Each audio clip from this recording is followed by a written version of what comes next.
말씀은 신약성경 마태복음 9장 9절에서 17절까지의 말씀을 제가 봉독하도록 하겠습니다. 예수께서 그곳을 떠나 지나가시다가 마테라 하는 사람이 세간에 앉아 있는 것을 보시고 이르시되 나를 따르라 하시니 일어나 따르니라. 예수께서 마태의 집에서 앉아 음식을 잡수실 때에 많은 세리와 죄인들이 와서 예수와 그의 제자들과 함께 앉았더니 바리새인들이 보고 그의 제자들에게 이르되 어찌하여 너희 선생은 세리와 죄인들과 함께 잡수시느냐. 예수께서 들으시고 이르시되 건강한 자에게는 의사가 쓸데없고 병든 자에게라야 쓸데있느니라.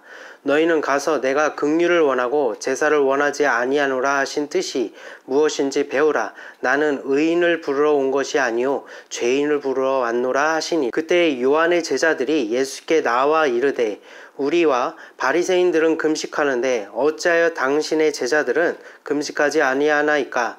예수께서 그들에게 이르시되 혼인집 손님들이 신랑과 함께 있을 동안에 슬퍼할 수 있느냐. 그러나 신랑을 빼앗길 날이 이르리니 그때에는 금식할 것이니라.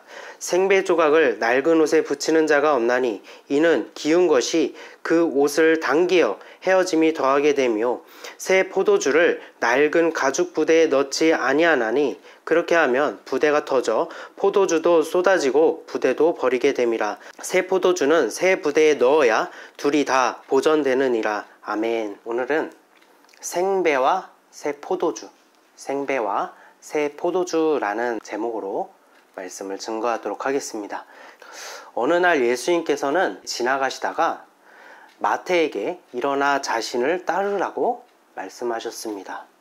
그리고 예수님께서 마태의 집에서 음식을 잡수실 때 그곳에 모인 자들은 조금 의외였으니 모두가 우러러보고 따르던 예수님의 명성과는 달리 그 자리에는 마태를 포함하여 부정하고 천하게 여기는 세리와 죄인들 뿐이었습니다.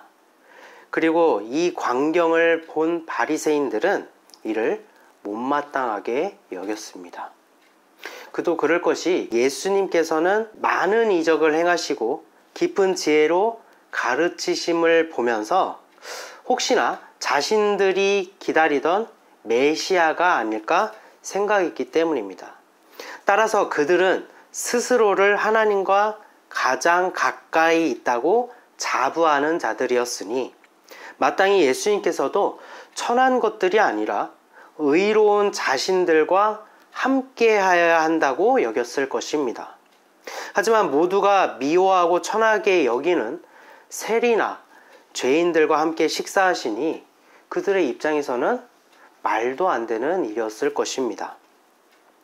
결국 바리새인들은 불편한 마음을 내비치듯이 한마디를 던지게 되고 예수님은 이 말을 들으시고 그에 대해서 답을 하시는데 어째서인지 조금은 엉뚱한 대답을 하시는 것 같아 보입니다. 오늘 본문의 말씀 마태복음 9장 11절에서 13절입니다. 바리새인들이 보고 그의 제자들에게 이르되 어찌하여 너희 선생은 세리와 죄인들과 함께 잡수시느냐. 예수께서 들으시고 이르시되 건강한 자에게는 의사가 쓸데없고 병든 자에게라야 쓸데있느니라. 너희는 가서 내가 긍휼을 원하고 제사를 원하지 아니하노라 하신 뜻이 무엇인지 배우라. 나는 의인을 부르러 온 것이 아니요 죄인을 부르러 왔노라 하시니라. 아멘. 바리새인들의 질문에는 많은 의미가 담겨져 있습니다. 유대인에게 있어 손님을 집에 초대하는 것과 그 초대에 응하는 것과 그리고 함께 식사를 하는 것은 정말 가족과도 같은 친분이 있을 때에만 가능한 일이었습니다. 하지만 이러한 모습이 바리새인들의 눈에는 격이 맞지 않는 것처럼 보였기 때문입니다. 자신들의 생각과는 전혀 달리 세리와 죄인들과 함께 식사를 하니 자신들의 가진 생각이 더욱 확고하고 중요하게 여겼던 그들은 물어본 것입니다. 어찌하여 너희 선생은 세리와 죄인들과 함께 잡수시느냐. 그러자 그 말을 들으신 예수님께서는 그에 대한 답으로 의사는 건강한 자에게 쓸데없고 병든 자에게 쓸데있다고 말씀하시면서 자신이 이들과 함께 식사를 하는 이유를 분명하게 말씀하십니다. 그것은 바로 나는 의인을 부르러 온 것이 아니라 죄인을 부르러 왔다. 우리가 언뜻 듣기에 바리새인들은 의사가 필요 없는 건강한 자들로 말씀하시는 것 같습니다.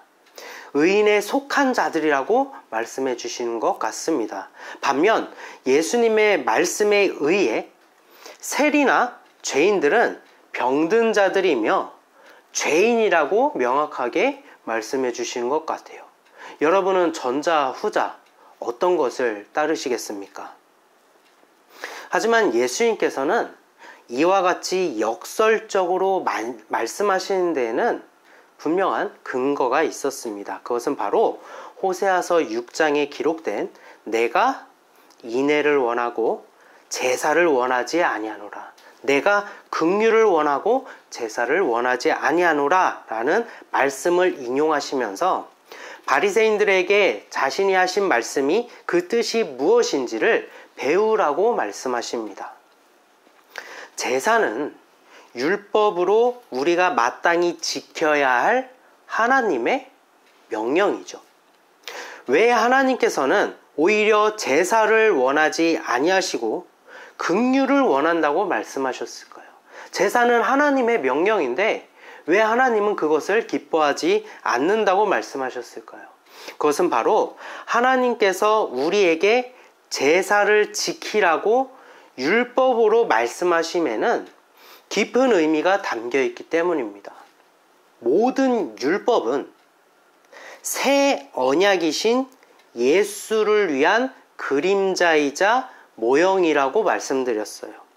가령 안식일에 일하면 죽는다는 것을 율법으로 명하신 이유는 안식 그 자체이신 예수 그리스도께서 우리의 모든 죄의 문제를 십자가에서 해결하시고 구원을 이루실 때 우리에게도 그 안식을 참여하게 만드시는 것입니다. 그런데 그 은혜는, 십자가의 은혜는 전적인 예수의 공로입니다. 나의 노력이나 선행이나 나의 의의는 한 점이라도 인정될 수 없는 것을 의미하는 것이 바로 안식일에 일하면 죽는다라는 것을 모형으로, 그림자로서 예수의 이루심을 나타내고 있다라는 거예요. 제사 또한 흠없는 소나 양에게 우리의 죄를 전가시키고 그것을 죽이고 모든 피를 쏟게 하고 그것의 각을 뜨고 그것을 태우는 모든 행위에 무엇이 담겨 있죠? 예수 그리스도가 담겨져 있잖아요. 이전의 언약인 율법은 죄를 범한 자에게 죄의 대가가 얼마나 끔찍하고 참혹한 결과를 맞이하는지를 깨닫게 하십니다. 하지만 바리새인들은 제사 그 자체를 잘 드리면 구원에 이른다고 착각했습니다. 그래서 없던 것을 더하여 열심을 내고 심지어 자해를 하기까지 했습니다. 하나님, 나 이렇게까지 했어요 라면서 자기의 의의를 나타낸 거예요. 그 제사의 행위가 창조주이신 하나님을 자신의 손으로 죽이는 일인지도 모른 채 그리했다라는 것입니다. 따라서 하나님께서 긍휼을 원하시고 제사를 원치 않으신다라는 의미는 하나님을 죽이는 제사, 즉 그 발단이 되는 우리의 죄를 원치 않으시고 우리를 용서하시고 구원하실 긍휼을 원하신다는 것을 의미하고 있는 것입니다. 바리새인들의 입장에선 조금 억울할 수 있다고 생각하지 않으십니까? 율법에 감추인 비밀을 무엇인지를 명확하게 알려주신 것도 아닌데 이처럼 비유에 감추어 있다면 그들로서도 자신의 열심이 잘못된 방향이라고 말씀해 주시면 그들도 억울하지 않을까요? 그러나 하나님께서는 수많은 선지자들을 통해 이미 그 일에 대하여 예언하시고 나타내셨습니다. 너무나도 많은 선지자들이 이 때문에 목숨을 잃기도 했습니다. 하지만 그들이 깨닫지 못했던 이유는 모세와 성경과 예언과 편이 예수 그리스도를 향하고 있다는 것을 깨닫지 못하고 자신들의 의의를 위하여 해석했기 때문입니다. 자신들의 경건과 자신들의 성취와 자신들의 기쁨으로 그들 또한 나는 하나님의 자녀야, 나는 하나님의 백성이야 라면서 거룩하게 구별된 삶을 살고 있다라고 스스로 착각했습니다. 그리고 그것이 곧 예수를 죽이는 결과를 초래하게 된 것입니다. 오직 주를 향한 열심이 아니라 오직 주를 향한 열심을 내는 나로 향했던 것입니다. 우리가 매주 말씀을 통하여 성경이 예수 그리스도를 증거하고 있다라고 선포하는 이유도 바로 이곳에 있습니다. 우리의 도덕과 교훈과 삶의 지혜와 자신의 의의를 위하여 성경을 바라본다면 그렇게 조금씩 내 의의가 자라나서 결국 예수를 죽이는 일로 이어지기 때문이에요. 예수가 나를 위해 십자가를 지신 그 공로를 인정하지 않고 내가 했다라는 거예요. 내가 이만큼 이뤄냈다라는 거예요. 내가 변했다라는 거예요. 내가 할 수 있다라는 거예요. 그것이 예수 그리스도의 십자가를 모독하는 일이 된다라는 것입니다. 우리도 간혹 그런 생각들을 많이 하게 되죠. 그리고 때로는 하나님의 뜻이 자신의 뜻으로 이해하지 못할 때 바리새인들과도 같이 이렇게 기도하기도 합니다. 하나님, 왜 어찌하여 이같이 하십니까? 왜 어찌하여 너희 선생은 그들과 함께 잡수시느냐? 우리의 육신의 상식과 전개로는 도무지 이해할 수 없는 일들이 우리에게 너무 많이 일어나고 있죠. 우리는 그것을 바라보고 불만을 쏟아냅니다. 분명 하나님은 좋은 것으로 주시는 분임을 알면서도, 신실한 분이신 것을 알면서도 그의 뜻과 주신 고난을 육신으로만 판단하려고 하는 것이 바로 우리의 모습인 것입니다. 나의 이성이 하나님의 지혜보다 더 높게 여깁니다. 누구처럼요? 바리새인들처럼요. 그러나 여러분도 다 아실 것입니다.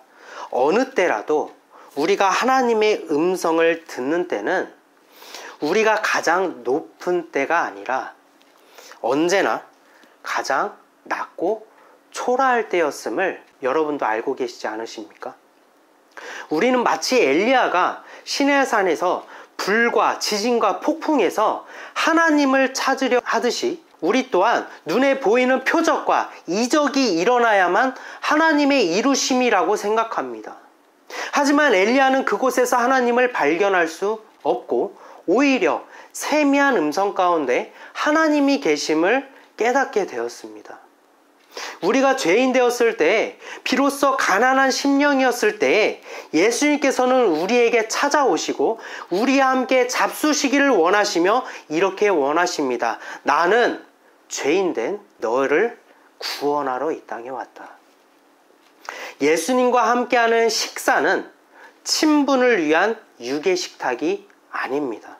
예수님께서 그 식탁에 자기 자신이신 생명의 떡을 우리에게 나눠주시기를 원하십니다. 언제요? 바로 지금 이 순간에요. 자신을 내어주시기를 원하신다는 거예요.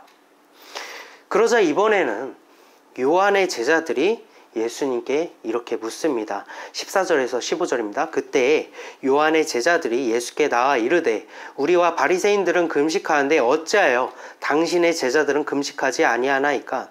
예수께서 그들에게 이르시되 혼인집 손님들이 신랑과 함께 있을 동안에 슬퍼할 수 있느냐? 그러나 신랑을 빼앗길 날이 이르리니 그때에는 금식할 것이니라. 이 시간 잠시 금식에 대해서 한번 살펴보고자 합니다. 성경에서 말하는 금식은 무엇일까요? 첫 번째로는 하나님께서 율법으로 명하신 바가 있으니 그것은 우리가 일반적으로 알고 있는 레위기에서 기록된 속죄제일 것입니다. 하나님께서는 이스라엘 백성들에게 이 기간 동안은 아무것도 하지 말고 스스로 괴롭게 하라고 명하셨습니다. 여기서 말하는 스스로 괴롭게 하는 것은 상한 심령을 의미하여서 이스라엘 백성들은 스스로 괴롭게 하기 위해서 식음을 전폐하는 것으로 상징되었죠. 그것이 예수님이 이 땅에 오실 때 바리새인과 요한의 제자들도 그리했다라는 것입니다. 금식하는 이유는 하나님께서 명하신 율법이기 때문에. 그래서 이스라엘 백성들은 1년에 하루를 금식하게 된 것입니다. 그러나 이 율법을 주신 것 또한 예수 그리스도를 나타내고 있습니다. 속죄제를 지내는 동안 먹고 마시지 못하게 되는 의미는 예수님께서 우리를 속죄하시기 위하여 십자가에 달리시는 그날에 예수님께서는 우리의 죄를 짊어지심으로 죄 있는 모양이 되사 죄를 멸하시는 하나님으로부터 그 진노를 받아 예수님의 영은 죽어버렸습니다. 이스라엘 민족이 평생을 고대하고 소망하던 창조주이시며 유일한 구원자가 죽으시는 날이니 그들에게 가장 끔찍하고 절망적인 날이 되는 것입니다. 또한 꼼짝없이 그날에는 마귀의 손에 붙임바되는 무서운 환난의 날이 되기도 합니다. 아모스서 8장 11절에서 12절입니다. 주 여호와의 말씀이니라. 보라, 날이 이를지라 내가 기근을 땅에 보내리니 양식이 없어 주림이 아니며 물이 없어 가람이 아니요 여호와의 말씀을 듣지 못한 기갈이라. 사람이 이 바다에서 저 바다까지 북쪽에서 동쪽까지 비틀거리며 여호와의 말씀을 구하려고 돌아다녀도 얻지 못하리니. 말씀이 육신이 되신 예수님께서 죽으셨습니다. 곧 말씀이 죽으신 것입니다. 그래서 그날은 우리의 생명의 양식과 영원한 생수가 끊어지는 기근이 임하는 날인 것입니다.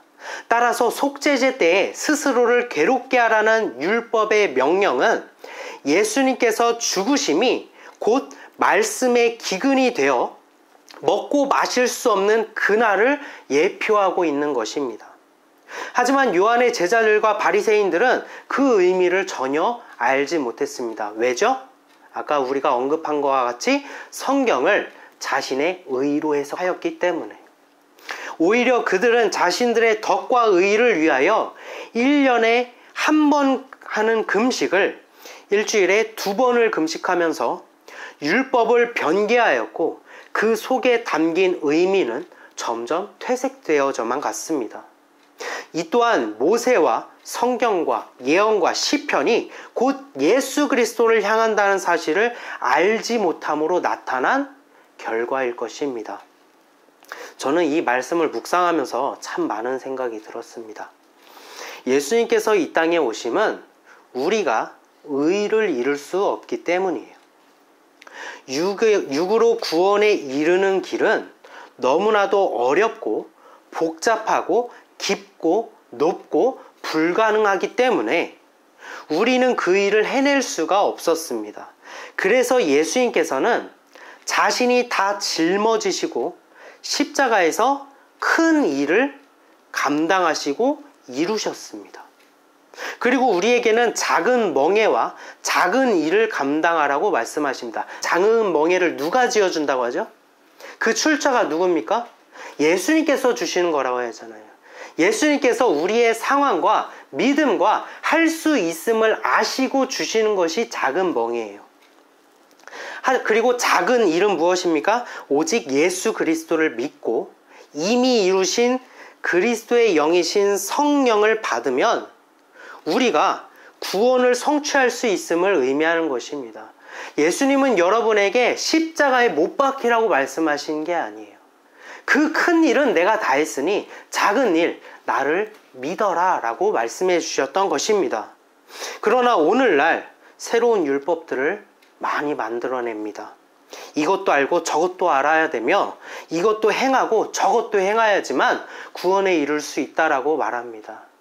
예수님을 믿는 믿음보다 우리의 행위를 더욱 중요시 여기는 시대가 도래해버렸습니다.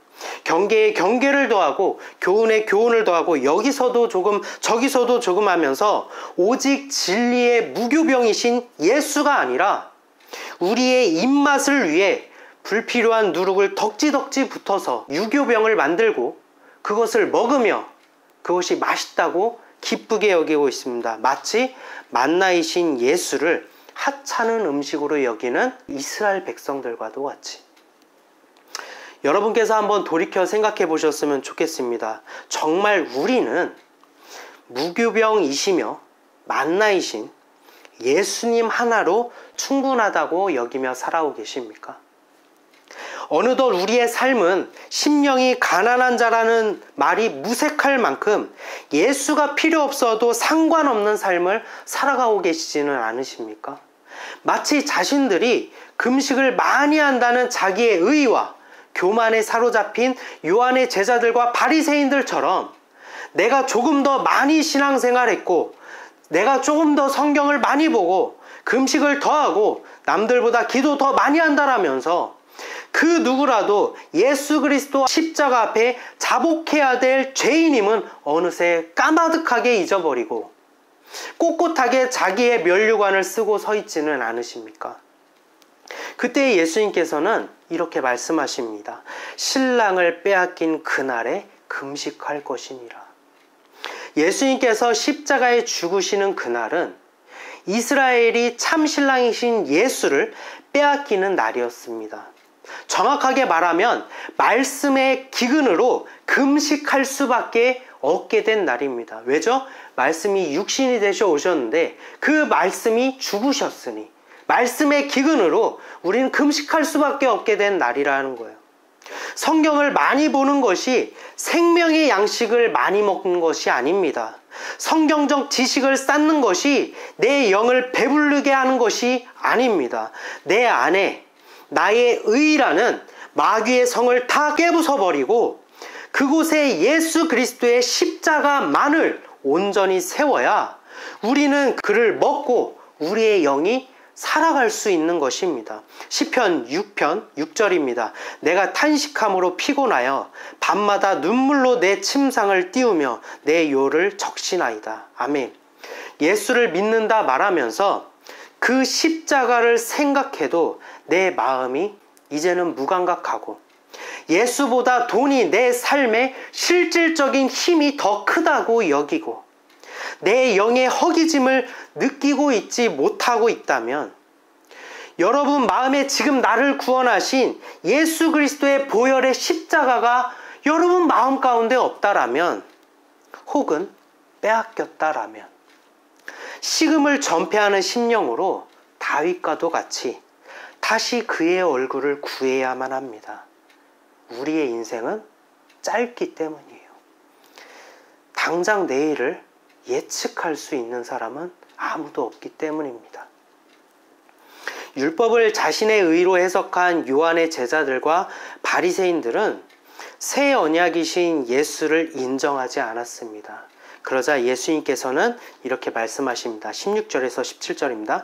생배 조각을 낡은 옷에 붙이는 자가 없나니 이는 기운 것이 그 옷을 당기어 헤어짐이 더하게 되며 새 포도주를 낡은 가죽 부대에 넣지 아니하나니 그렇게 하면 부대가 터져 포도주도 쏟아지고 부대도 버리게 됨이라.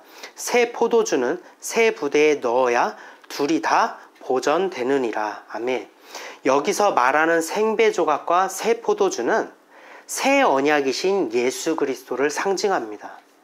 그리고 낡은 옷과 낡은 가죽 부대는 이전의 언약인 율법을 상징하고 있습니다.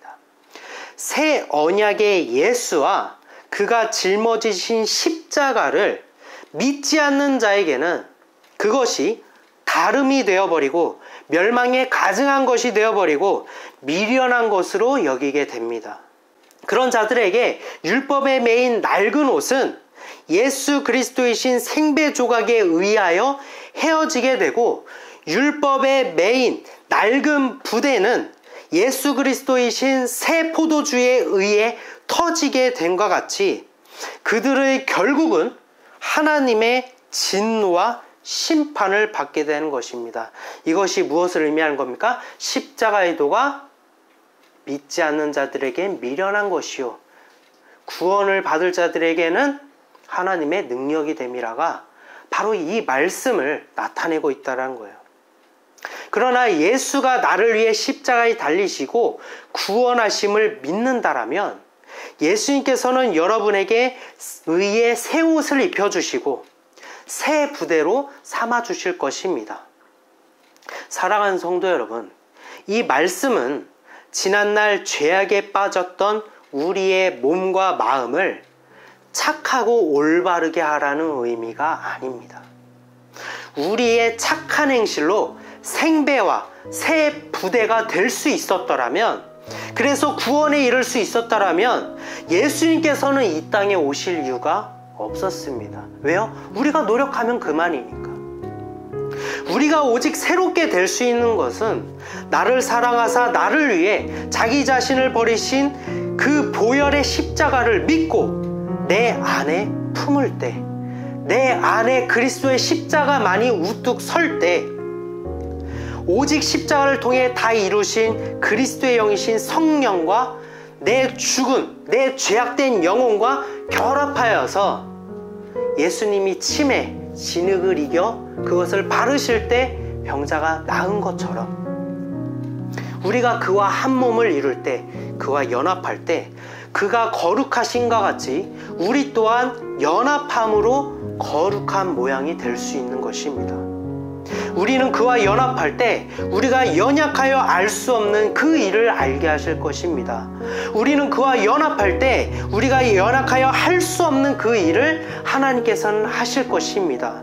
우리는 그와 연합하여 우리가 연약하여 이룰 수 없는 그 구원을 성령 하나님께서 이루실 것입니다. 십자가를 통해 끝까지 사랑을 실천하신 예수 그리스도로 살아갑시다. 그리스도의 영이신 성령을 오늘 이 시간 우리 마음밭에 품어서 오직 그 성령으로 승리하여 생배와 새 부대와 의의 옷이 되시는 성도 여러분이 되시기를 소망합니다. 잠시 기도하는 시간 갖도록 하겠습니다.